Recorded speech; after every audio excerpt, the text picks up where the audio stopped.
Okay, we was talking about fiber optics, right? We're calling this chapter one. Let's see, we looked at fiber cable connection mechanism. Everybody okay here? In electronics, we talked about the basic fiber system, consistent of in electronics, transmitter, receiver. Looked at a coupler, a splitter, a multiplexer, and a demultiplexer. Okay, on those terms, multiplexing, demultiplexing, are you okay? Everybody okay?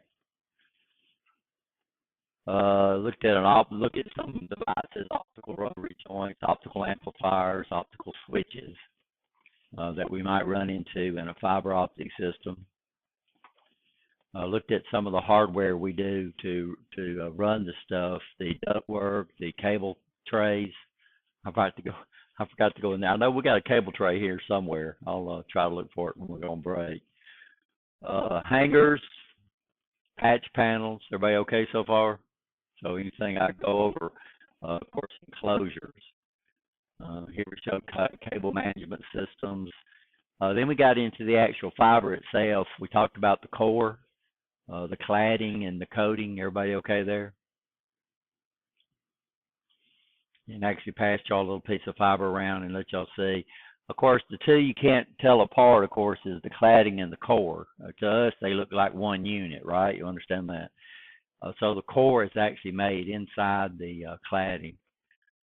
This is the basic makeup of a fiber conductor. And this is the makeup of what we call a cable. Now, even though it only has one conductor, they refer to these as cables. And the only reason I can have is that it's made up of multiple components, even though we only have one conductor of what they're showing here. Of course, here they show the cladding and the core separated, but we cannot separate the cladding and the core. In fact, that's what we see is the actual cladding. And what's the function? Of course, the core is what should carry the light, right? The cladding is what reflects the light back into the core. It also increases the size of the conductor so we can handle it. The core itself is really, really small. We get into single mode fiber, we're down around 10 or 8 microns, which is too small for us to even imagine, right? You understand? So the cladding gets us out to around 165 microns. Then we have the coating. The coating has nothing to do with reflecting light or carrying light. What's the purpose of the coating?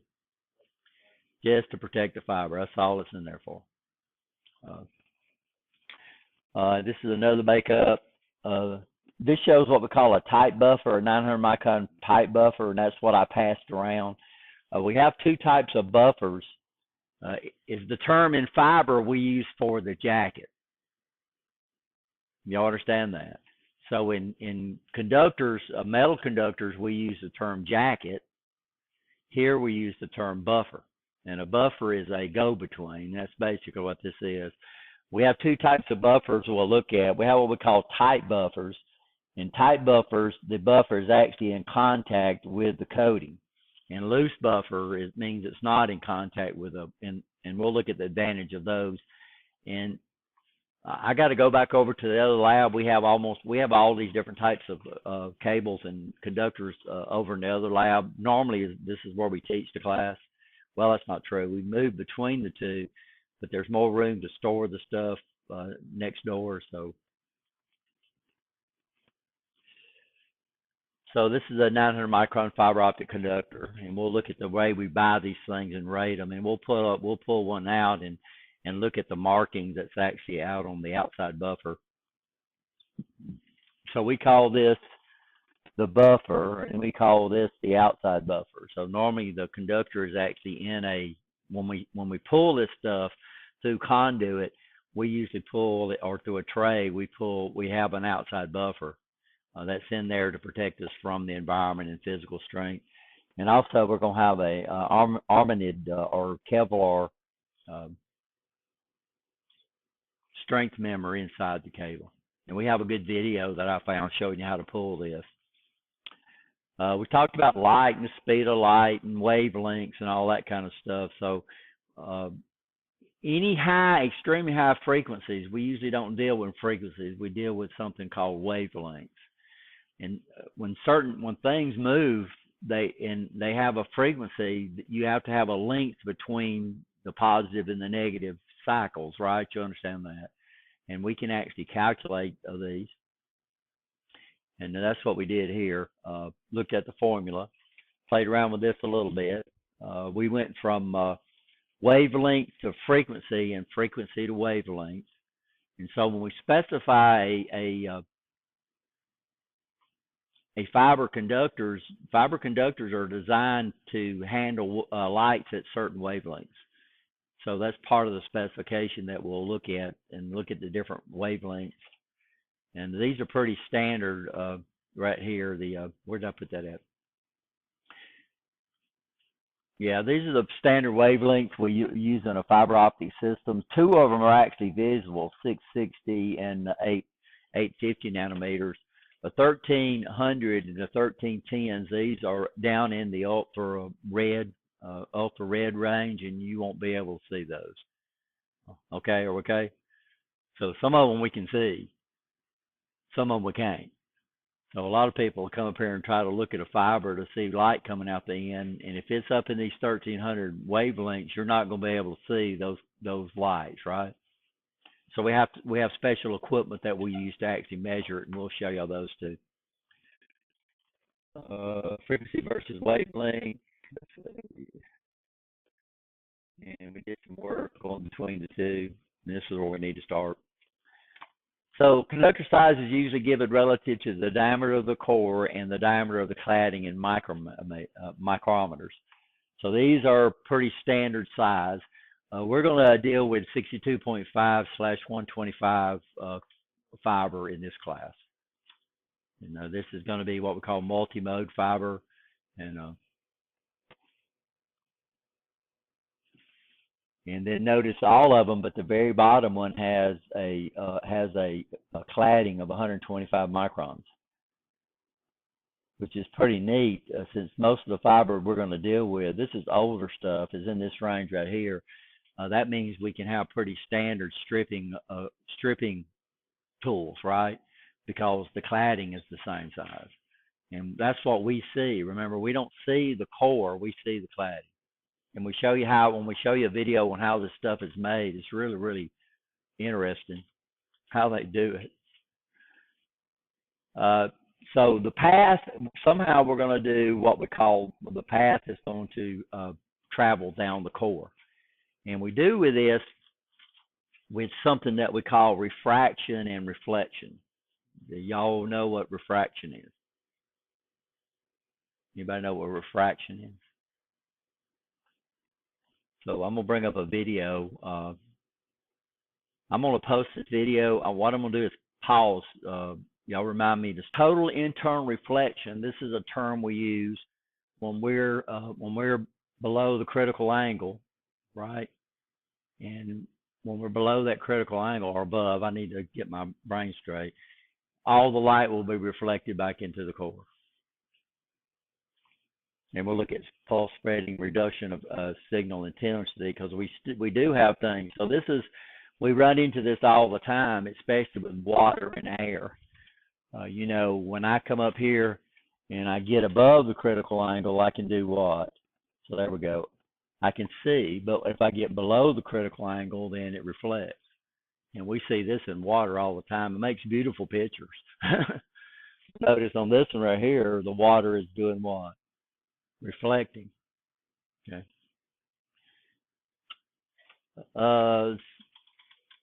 So as long as we stay below the critical angle, then it's going to reflect back into the core. If we bend that thing and get above the critical angle, then it's going to refract. So we got to be real careful on the bend radius of fiber optic cable. If we exceed the bend radius, if we exceed it too much and it's glass fiber, it's going to break, right? You understand? But if we get it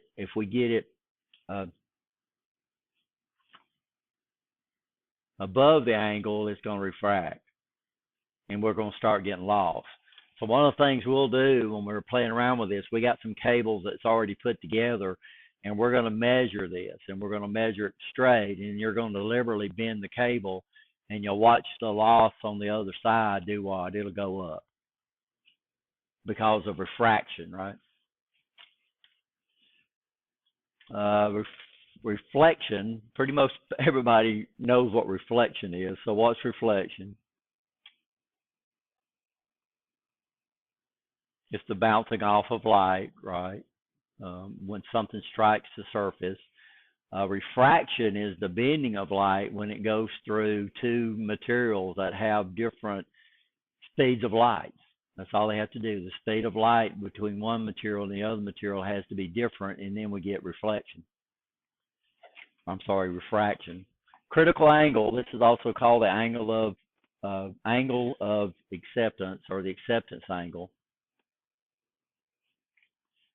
And then the index of refraction is what we're looking at to determine if it will reflect or if it will move through. Light travels through media at different speeds, ranking fastest to slowest: a vacuum, air, clear glass, clear water, clear plastics. So, of course, what we use in fiber optics is we either use what? Glass or plastic. And the advantage of glass is if it's made right, it has less attenuation, which means we can send it further and we can use higher frequencies of information, not the color of light, but how fast we send the information when we modulate that data. And in plastic, the big advantage of plastic is that it's cheaper. So we're going to run into a lot of plastic. Both the manufacturing line we have, the Amatrol and the Festo, use fiber optics, and they use plastic. It's easier to terminate. It's easier to splice. Glass is a little harder to deal with. Light bends when passing through materials that transfers light at different speeds, and we call this refraction, right? Everybody okay? Good. This is the way we calculate the refractive index. And what we need to know this for is that when they give us a cable, they give different visuals of what we call refraction indexes. And we have different types of cables that we're going to look at. We're going to look at what we call a stepped index cable. We're going to look at what we call a graded index cable, and we're going to look at what we call a single mode. We got multi-mode cables, excuse me, and they fall into two categories. One of them's called a stepped index, and one of them's called a graded index. And then we have another type of cable called single mode cable. They look the same, and we'll talk about those. And that's what it deals with, is this index of refraction. So basically, index of refraction is calculated by taking the speed of light, which is at 3 times 10 to the 8th, which we looked at before, divided by the speed of light in that media that we're going through. Are we okay? Critical angle. If light moving through one material strikes another material with a lower refraction index, so that's what the cladding has. The cladding has a lower index of refraction. Then what's going to happen? Well, it's going to do what? Below a certain angle, we call a critical angle, virtually all the light will reflect back into the original material, and we call this total internal reflection. At or above the critical angle, most of the light will refract past into the other material. Below that angle, it will reflect, right? That makes sense? These are some angles. Corning is one of the biggest makers of fiber optic cable, and these are the sizes that they make.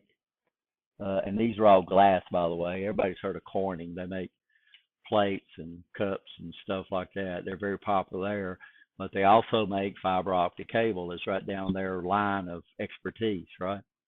AT&T makes cable, and then Plasma and Spectrum. We don't have any of these. I don't know who makes our cable. I'd have to look and see. But these are the sizes that Corning makes, and these are the frequencies that they designed the cable to handle. So the only two that Corning makes is the 850 nanometer cables, which would be these, and then they also make them in the 1300 nanometer cable specs. Are we okay? Any questions? Okay. Numerical aperture. So I need to make sure I've got all these. I think I've got all these on that glossary. I need to update a new version. I was working on it this morning, and I realized critical angle was on there, but total internal reflection wasn't on there, and some other stuff. So I put that on there this morning. The critical angle is usually specified by the trigonometric sign of the angle. So when we start dealing with angles, a lot of times, so trigonometry is the study of triangles, right? So they teach trig here, or they teach it as part of another course. I'm not sure.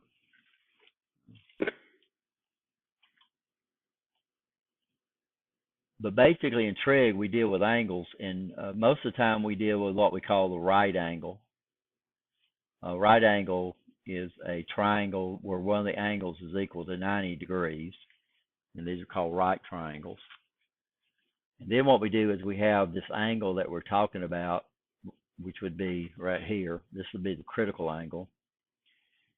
And we refer to this guy here as the opposite side. We refer to this as the adjacent side, and this bit, the longest side of a right triangle, is called the hypotenuse. And then we have different ratios that, and this is not important to know. I'm just going to try to explain what the sine. Anybody know what a sine of an angle is? Well, all it is a right triangle.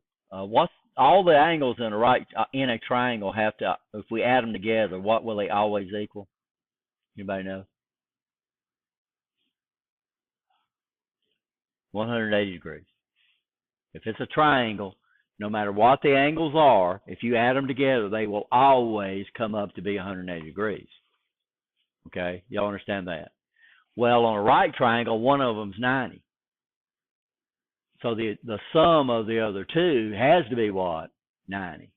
So that means these guys have to be at certain ratios. So if this guy right here is 30 degrees, then this guy has to be so many times bigger than the other one. The hypotenuse has to be a certain size, and they don't have to be a certain size, but the ratios have to be exactly right to get those angles, to get those 90-degree angles.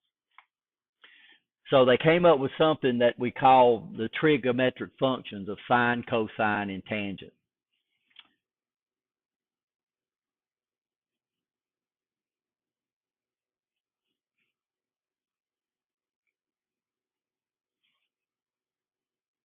And these are the ratios. So the sine is the ratio between the opposite and the hypotenuse. That's all it is. And if you knew that ratio, then you could calculate the angle. You understand that? So that's what the sine is. So sine is the ratio between the opposite and the hypotenuse. The cosine is the ratio between the adjacent and the hypotenuse, and the tangent is the ratio between. These guys right here will always be less than 1 because and they're opposite of each other. Because one of them is, so if the opposite gets higher, then the hypotenuse is going to go up or get longer, right? You understand? If the opposite gets smaller, the hypotenuse is going to, length of the hypotenuse is going to go down. Well, if the adjacent gets bigger, the hypotenuse is going to go up, right? You understand? If it gets smaller, it's going to go down. These guys are exactly opposite of each other. So what that means is the hypotenuse, since the hypotenuse is the longest side of a triangle, then these guys here will always be less than 1. But they're going to be exactly opposite of each other. So if the sine is 0.7, then this right here will be 0.3. Now this guy here can go all the way to infinity. So the tangents can be extremely small or extremely large, but the sine and the cosine. But if I know it's got a sine of a certain 0.707, then I could come up here and rearrange this, and I could solve for the angle. So that's what they give the critical angle is. They give it as what they call a numerical aperture, and it's the sine of the angle. So let's say I have 0.7. So the sine is equal to 0.707, right? Y'all understand that? And of course, the adjacent over the hypotenuse. I'm sorry, the opposite over the adjacent. No, we need one more thing. I got to figure that out. Can't solve for it, but we need to have at least two things to solve for that, right? Oh no, I'm sorry. We can. What I would do is on your calculator. So if you look at your calculator, if I know the sine, I know the angle. So look on your calculator. Y'all got your scientific calculator with you? Of course, I know what the answer of this is, because this is one that we deal with in electronics. The sine of 45 degrees. So we deal with this in electronics a lot. So on your scientific calculator, you should have sine, cosine, and tangent on there somewhere. And then mine above it has sine minus 1. So the sine would give me the fraction. The sine minus 1 would give me the angle that has that sine. So if I come over here and enter 0.707 and I hit blue sine, it comes up and says that it's a 45-degree angle. I mean, so if it's got a numerical aperture of 0.707, that means the critical angle would be 45 degrees. Now, why they don't give the angle, why they give the sine, it's just like everything else. You know, they try to make it more technical, I guess. But that's all these trig functions are. It's just the ratio of the sides of a right triangle. That's all they are. And if you ever took trigonometry, normally what we do is we take to solve for it, we take any angle and we drop a perpendicular. You have to take trig, and then what does that form? It forms two right triangles, and we solve for each one of them separately, and we can solve for all four sides, which gives us the ability to use these ratios right there, which is pretty neat. So an angle of 11.5 would be what they'd call a numerical amplitude of 0.2, and then a 16.9 degree critical angle would be a numerical amplitude of 0.29. But all you have to do to find the angle is just enter the number and take the sine minus 1, right? That makes sense? So I know that's so the numerical amplitude is basically a representation of the critical angle. And if you exceed the critical angle, what's going to happen? Somebody tell me. You're going to get refraction, right? So that's pretty important to know when you're pulling cables. So these are some numerical apertures for some different type cables. We're going to deal with 162.5/125. And what's the two numbers? What's the 62.5? Yeah, that's the size of the core in microns. The 125 is the what? Is the size of the cladding in microns, right? And this is the cable we're going to deal with, which is going to have a numerical amplitude, numerical aperture of this. I'm not sure what these are over here. These must be for different wavelengths. I'll see if I can find that out.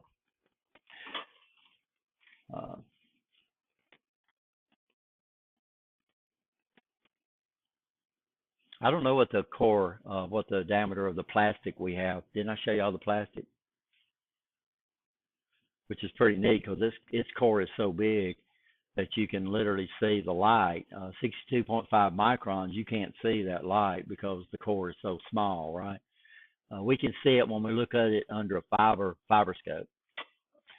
Attenuation, loss of strength, signal strength over distance. We measure this in dB. We had a pretty good lecture on dB. The cause of attenuation is, of course, our problem is right here. is this connection loss. So when we start splicing this stuff, it's very critical that we don't create refraction. Y'all understand that? So that means if I come over here and I cut a piece of fiber to terminate it or strip it, and I don't have the front of that perfectly flush like that, then what's going to happen if I come over here and I break it like that, then the light coming out of the core is going to come up and refract, right? And it's not going to do what? It's not going to go into the other core. So connection loss is our biggest problem. We can't do anything about the fiber attenuation except buy really good fiber made by reputable manufacturers. So our problem in this class is trying to prevent what?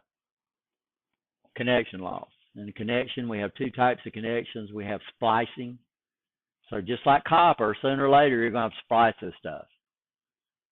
I mean, you've got fiber optic cables running, and this happens all the time. You'll see the little van if you see it, AT&T, it'll be on the side of the road. It's pulled by a pickup truck, and they'll have a trailer back there. It's got air conditioner on top of it, and you'll see they'll have a hole dug, and they'll have the fiber running into that thing, because you have to terminate this stuff in pretty clean environments, right? You ever seen the little van? I mean, not the little van, the little trailer. You probably have, but you just hadn't noticed it. But people will get out with backhoes and stuff like that, and they'll cut in. We've had that happen here, where they broke the fiber going between A and B, A and this building over here. So we run fiber between the buildings, because you don't want to run copper on a network outside, right?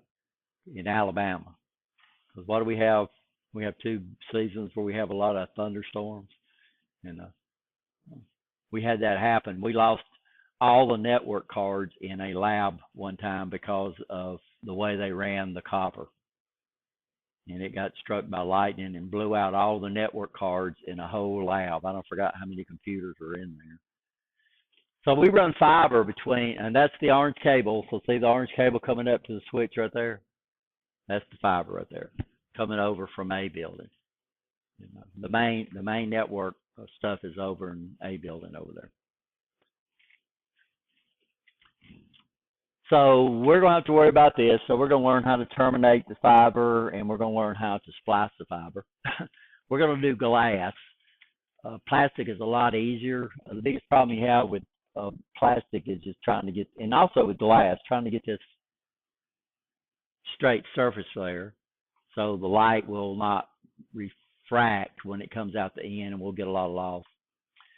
Attenuation rate is rated in what we call dB per kilometers.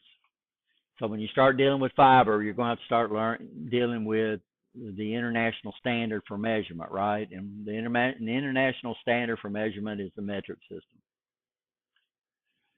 And we'll look at Rayleigh scattering in a minute. So we have different things that's going to happen inside that fiber. What do you think is going to happen? What's the problem with light?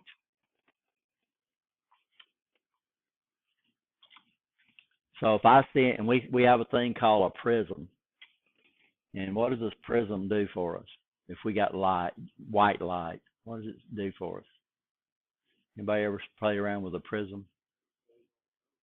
Yeah, but they come off, they have different refractions, right? Because they're moving at different speeds. So we got white light, and it comes up there, and we shoot it. It looks like that, but as soon as we make it refract, then what happens? The angle of incident and reflection is the same, but refraction, it varies by this index of refraction that deals with the actual speed of the light, right? So it's equal to the speed of light in a vacuum divided by the speed of light through the material, or that light through the material. So that means if I use lights of different color, and it comes up here and reflects off, then it's going to bounce off in different angles, and they travel at different speeds through the light. And so we'll look at some of these losses and stuff like that. Attenuation. This is a linear scale. It's kind of like resistance in a conductor. So resistance and current. So V is equal to I times R, right, or I times ohms.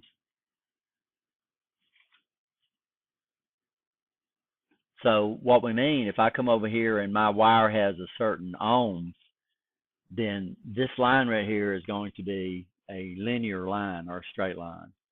And that's the same thing true with fiber. So that means if we know the loss per kilometer, that's going to be the same over the entire cable, except when we go through our splices and our terminations. And now you control the splices and you control the terminations. It's just like on copper. You can't control the resistance of the wire. All you can do is buy a wire that has the right resistance. But once you buy that wire, the resistance is already determined, right? So wire is rated in resistance per kilometer or per opposition per mile. And then once that, then what do you control? Well, you control the splices and you control the termination. And you can definitely put opposition in there by not splicing correctly, and you can definitely put opposition in there for not terminating correctly. So that's why we do this class. So basically we teach you how to splice and terminate these different connectors. Scattering, if we have any impurities in the glass, which is going to be highly likely, then what happens is the light comes flashing down here and hits that impurities, and it's going to cause it to go different ways, right? You understand? And this is referred to as what? Scattering. So all fiber has scattering in there. Can you control that? Yes or no? Huh? You can't make it. So you can't control scattering. You have nothing to do with scattering. This is in the cable, right? You understand that? So this is going to cause some loss per kilometer. So this is one of the things that will cause loss. Typical attenuation rates. So we're going to be using multi-cut mode, 850 nanometer wavelength, 62.5 micron core. So it has attenuation rate of 4 dB per kilometer, which means odds are if we're going to run it this far, we're not going to use this cable, because a 3 dB drop is over 50% of power loss. Y'all understand that? Minus 3 dB. So if you have a 3 dB loss, that is 50% of the power. So if I'm going to send it an extremely long distance, we're not going to use this fiber right here. What would we probably use? We'll probably move up into these guys up here. So single mode, running at 1550 with a 9 micron core, has a dB rate of 0.25 dB per kilometer. So you can see the advantage of single mode over multi-mode, and we'll look at the difference between those, is right off the bat, you have a lower dB attenuation rate. And if you have a lower attenuation rate, what does that mean? That means, well, you can transmit it further, right? You understand? So these fiber optic cables that's running under the ocean and all that kind of stuff is not multi-mode cable. It's definitely single mode, but we'll find out what that means.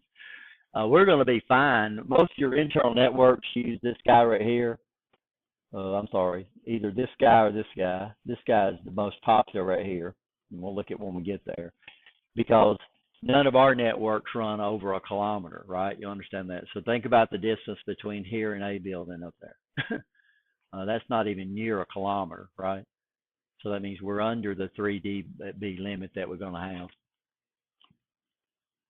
have. This is probably plastic down in here. In fact, this looks like it. Very big, very low wavelengths. So this is probably plastic fiber. So you can see fiber, plastic fiber has a lot of dB loss, but we don't run it. We don't run this over long distances. So in most industrial applications, this right here would be fine. Mines use a lot of fiber optic cable to transfer information because the equipment they use is mostly electric. They don't use a lot of gas equipment down in a mine for obvious reasons. So just about everything they do runs off electricity, and electricity generates a lot of electromagnetic interference. So if I'm going to get information back up from the mine, from all these gas sensors and stuff like that, odds are it's going to be fiber optic cable. One of the biggest advantages of fiber optics is that it's immune to EMI. And what's EMI? Yeah, it's immune to electromagnetic interference. So we can run that underground. Lightning could strike right on top of that fiber cable, has no problem with it at all.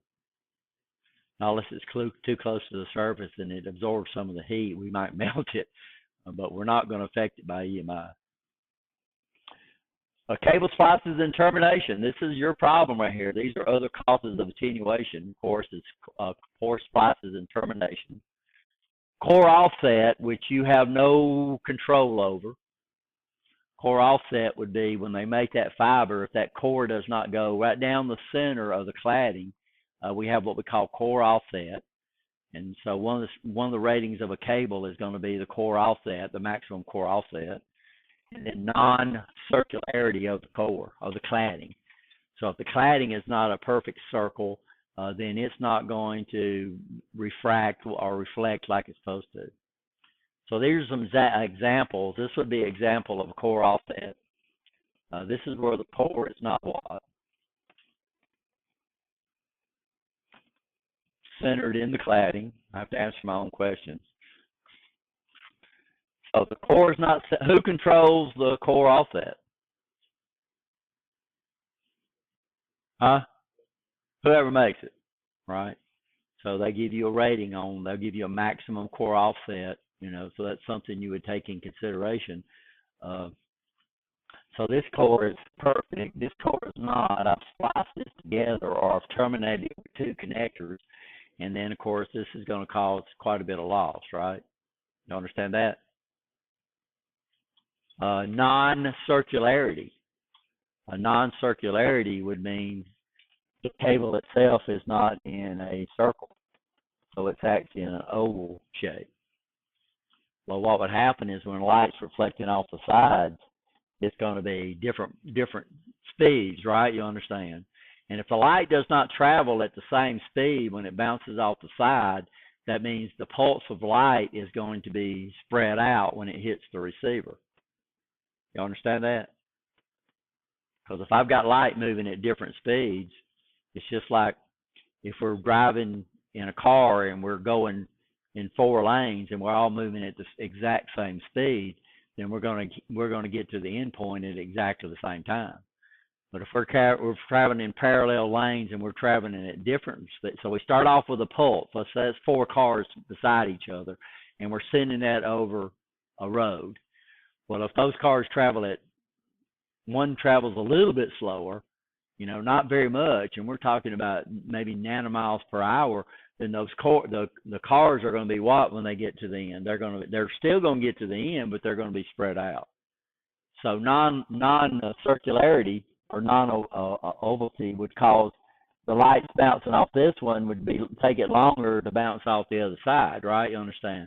The lights hitting the top would take less time to bounce this.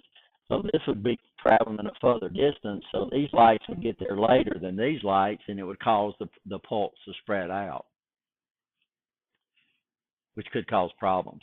Single mode, the offset for single mode fiber is about core offset is going to be less than 1 micron for for a cable that runs at 1310 nanometer wavelengths. A single mode that runs at 1550 is going to be less than 1. Multi-mode is going to be less than 3 microns.